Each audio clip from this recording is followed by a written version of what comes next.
So this is limestone. This is the triple Year 10 chemistry booklet that you should have had. If you haven't, contact school, please. But this is for Year 10 triple chemistry only. We're looking at limestone, reactions and uses. So when you heat limestone, limestone is the same chemical compound as chalk. It decomposes, and it decomposes into something called calcium oxide and carbon dioxide. If you look at the word equation there, you can see calcium carbonate breaks down into calcium oxide and carbon dioxide. This is called thermal decomposition because you have to heat it for it to decompose. Decompose just means breaking up. Now, as the limestone is heated, it glows. And this is where the term limelight comes from. You'll need to know the word equation. You'll need to know the symbol equation. And know that the symbol equation is balanced, which means it's got the same number of elements, atoms of each element on the left-hand side to the right-hand side. We'll go into that in more detail later on in double award. Adding water to quicklime. Now when you add water to quicklime, it changes into slaked lime, which is calcium hydroxide, and it's also a very exothermic reaction, so you have to be very careful doing it. And again, you'll need to know the word equation and the symbol equation for this.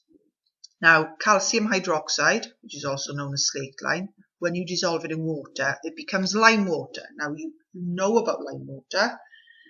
So to make lime water, you dissolve as much calcium hydroxide in the water as you can. You can see it in those two beakers. You can see a lot of it hasn't dissolved. It's a saturated solution.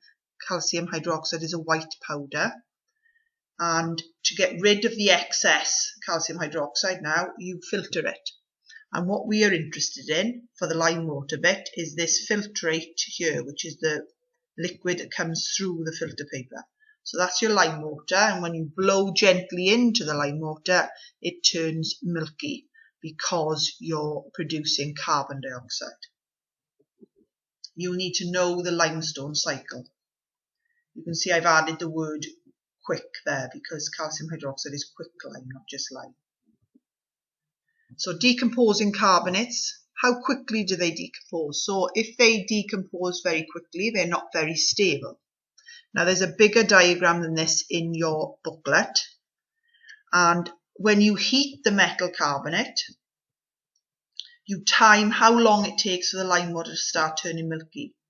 Now as soon as you've timed how long it takes for the lime water to turn milky, you then remove the tube before you stop heating. You have to pull this delivery tube out before you stop heating to prevent suck back, otherwise the lime water will be sucked back up the delivery tube, go into the metal carbonate tube and could vaporize and smash the tube.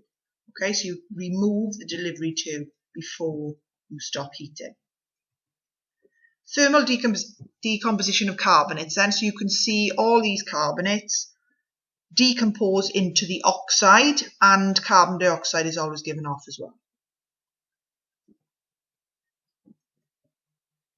You can also do an experiment to see how much mass is lost, and that can determine how easily the carbonate decomposes or how stable it is. So you weigh the copper carbonate first on a balance, and then after it's all changed colour or it stops producing the carbon dioxide, then you re-weigh it to see how much has decomposed. Now, the more reactive the metal element in the carbonate, the more difficult it is to decompose. So sodium carbonate is more difficult to decompose than copper carbonate.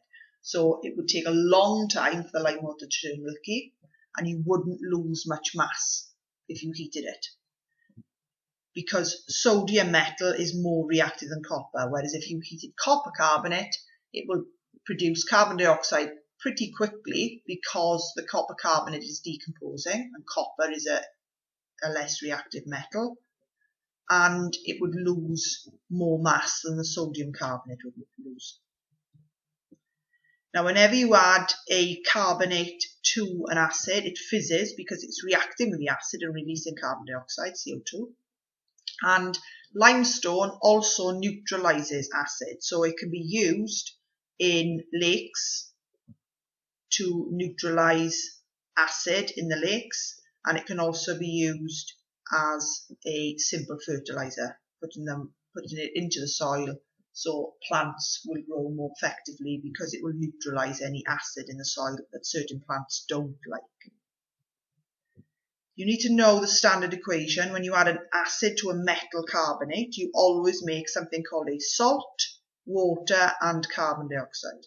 Now, those three products, the salt, water, and carbon dioxide, can be in any order. You can write carbon dioxide first, then water, then salt. It doesn't matter.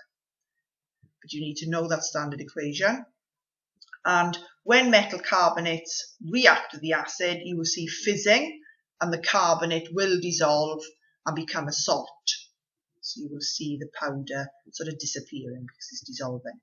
I also want you to note that not all carbonates are white. There's a green carbonate here, which is actually copper carbonate.